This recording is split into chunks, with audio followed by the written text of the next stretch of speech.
afternoon, ladies and gentlemen of YouTube. Welcome back to the channel. Today I am happy to say that we are really close to being done with the machine. All the wiring and functionality is there. It's completely working now at this point.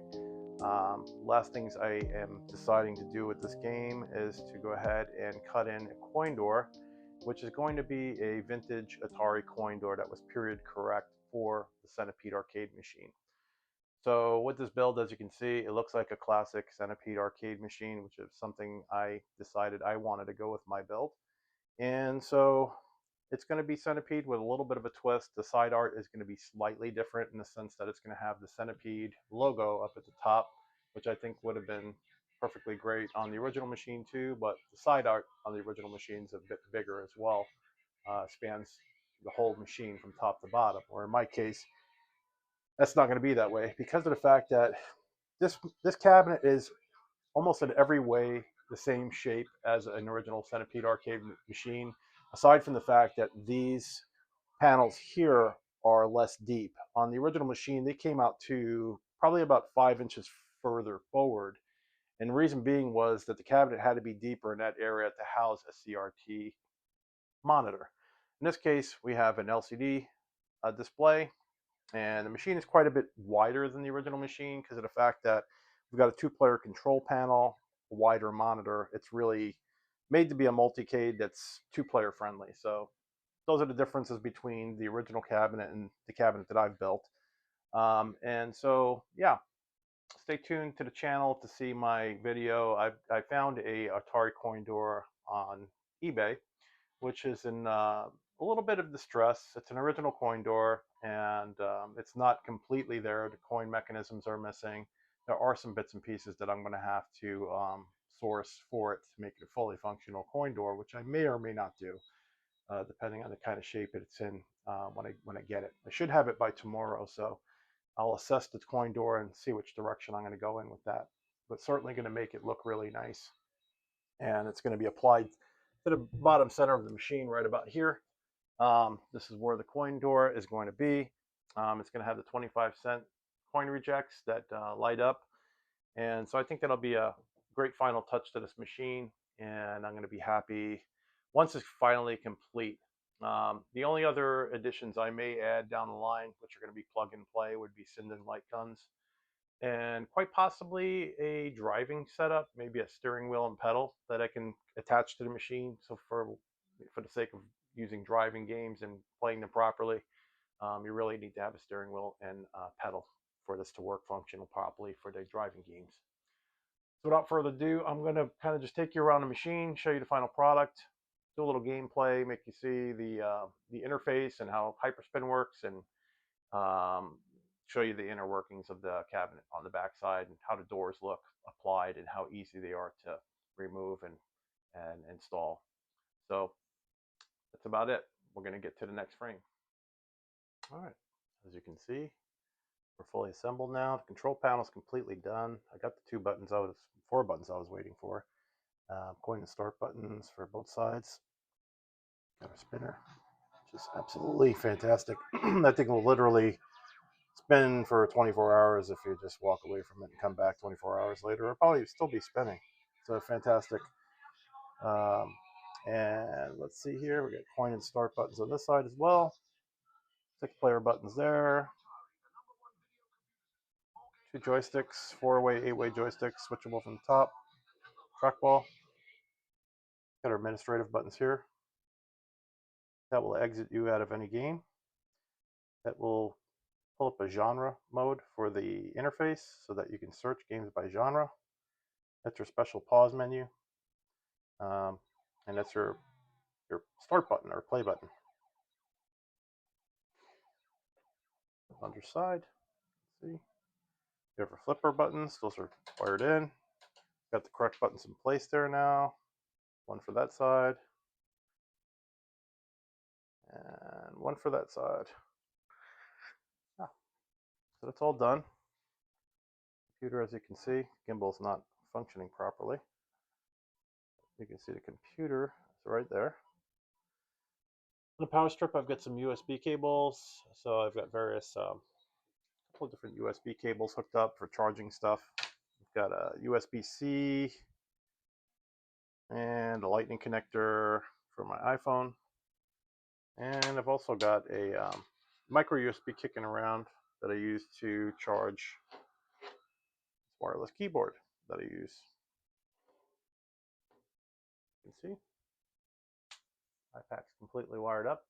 I did make wire notes for the iPad in case it's ever needing to be replaced. All of those wires are numbered, and I've got a wire list with the corresponding buttons, which are all numbered here, labeled on the back side.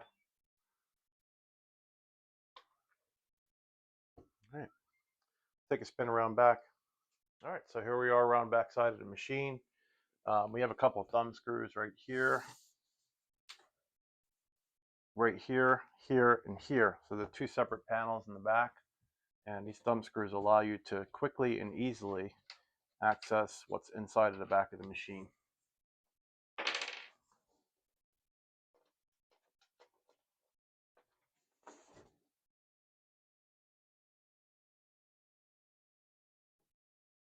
There's panel number one.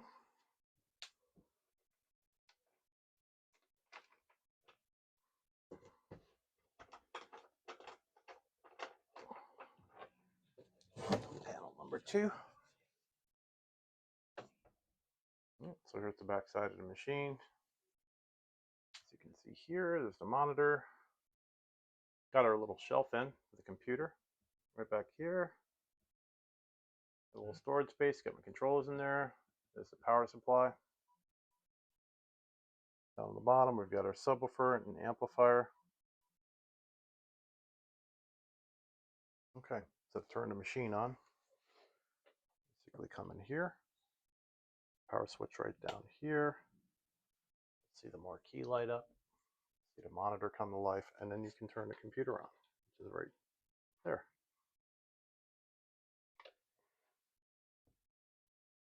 Within a couple seconds, we'll be greeted by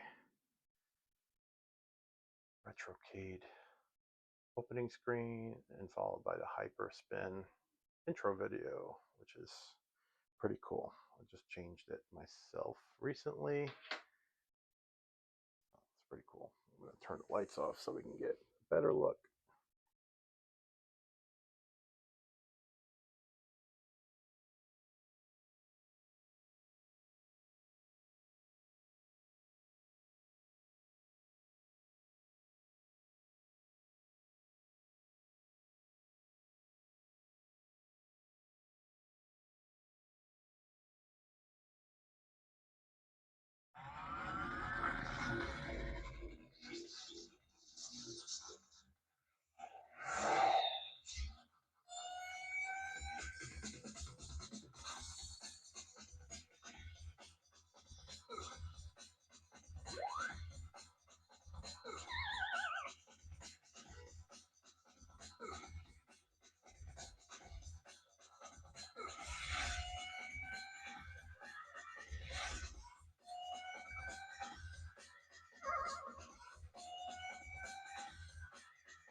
All right, so right now the arcade is up and running, Hyperspin is up and running, and it's in what's called an attract mode.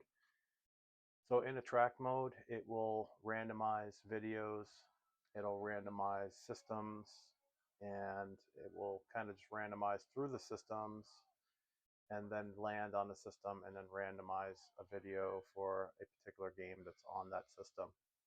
Um, so you'll notice in a couple of seconds the Hyperspin systems wheel will come up on the screen and spin and randomize to the next system. I think it's like 5 to 8 seconds or so, maybe 10 seconds of inactivity. It'll go into this mode, and it's really nice to look at if you're not using the machine and it's just on and idle. It's pretty cool to just see the machine do its thing. And there goes the wheel. And as you'll see, all the different systems on the wheel, it'll stop on a particular system and play a brief video for that particular system. To get out of a track mode, you can press any button or touch the joystick, and that will get it out of this mode. Okay. So if I want to go to a particular system, basically just take the joystick and press up or down, depending on which direction I want to go, and land it on the system. For sake of demonstration, I'm going to land on MAME, which stands for Multiple Arcade Machine Emulator. And once you're there, you can press the play button or enter button, and that will enter you into that particular system. Once you're in that particular system, you can press the number 1 button on the control panel for player 1, and you can either view your favorite games, or if you've landed on a game you want to add to your favorites, you can add it to your favorites. In this case, I want to view my favorite games. So again, we'll press the enter or play button right here.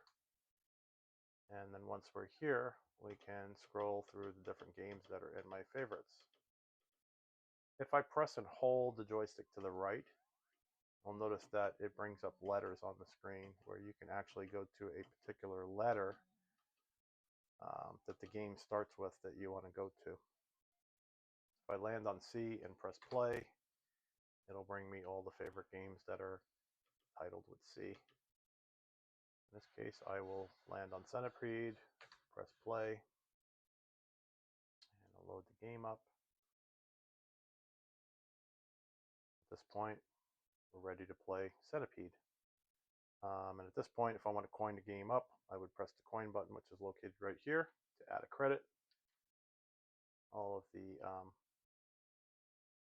vintage arcade machines do require credits in order to play, and you'll notice the credits here. Each time I press the credit button, that number will advance.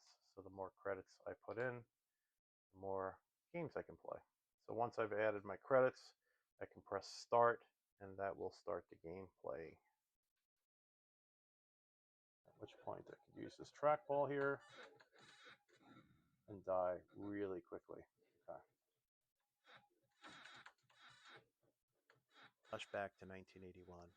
Arcades were booming, video games were becoming a cultural phenomenon, and a strange slithering creature was about to crawl its way into gaming history. Centipede was released by Atari in June of 1981, and it quickly became one of the most iconic games of the Golden Age. But its story begins with two names you may not hear often enough in video game history: Ed Logg and Donna Bailey. Ed Logg was already a proven game designer. He created Asteroids, but Donna Bailey was a newcomer, and notably one of the new female programmers in the male-dominated gaming industry at the time. Together they created something truly unique, a fast-paced shooter with a surreal insect-infested world that challenged reflexes and strategies alike. At its core, Centipede is a vertically oriented fixed shooter. You can control a tiny bug blaster at the bottom of the screen, moving it freely within a limited area. Your goal? Destroy the centipede slinking down the screen before it reaches you.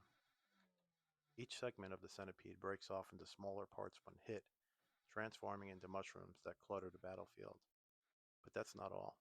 You're also dodging spiders, fleas, and scorpions, each with its own deadly behaviors. It's chaotic, it's colorful, and was addictive as hell. Centipede stood out for several reasons. First, the trackball control. Unlike traditional joysticks, the trackball allowed for precise and smooth movement, adding to the game's tactile appeal.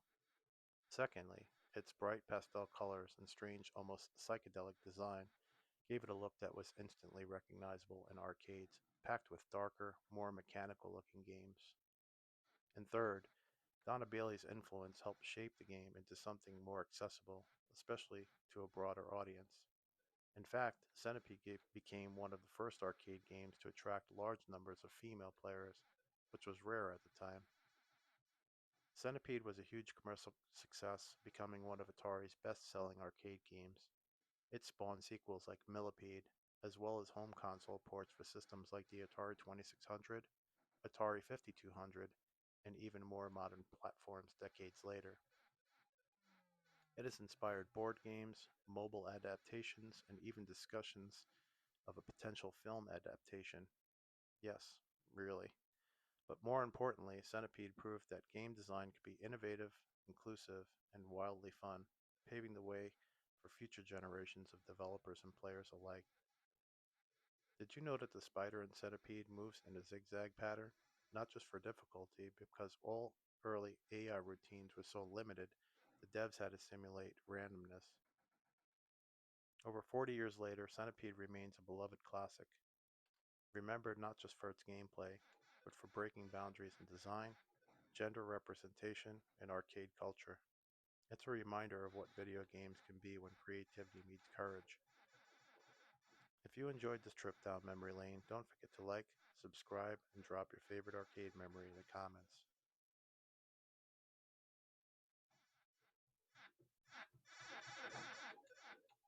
Alright, so some other features on this interface.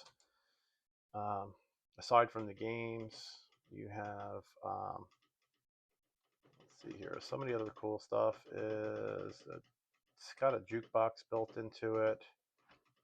It's got slot machines built into it. It's also got this arcade music trivia challenger, which is really fun.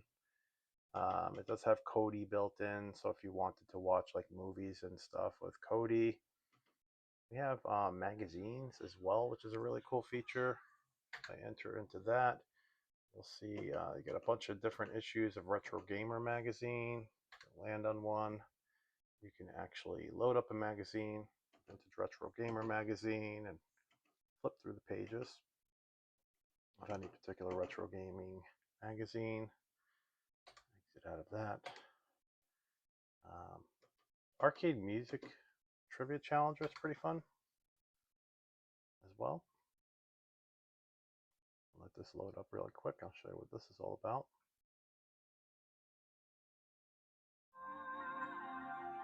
It wants me to insert a coin, so I'm going to do that.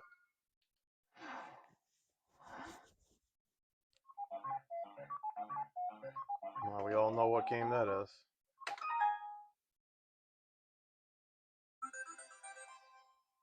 That was too easy.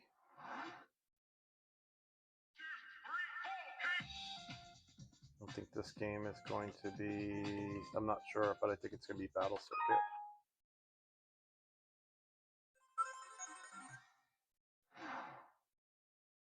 Oh, wow. That was quick. Anyhow, get the idea. Jukebox.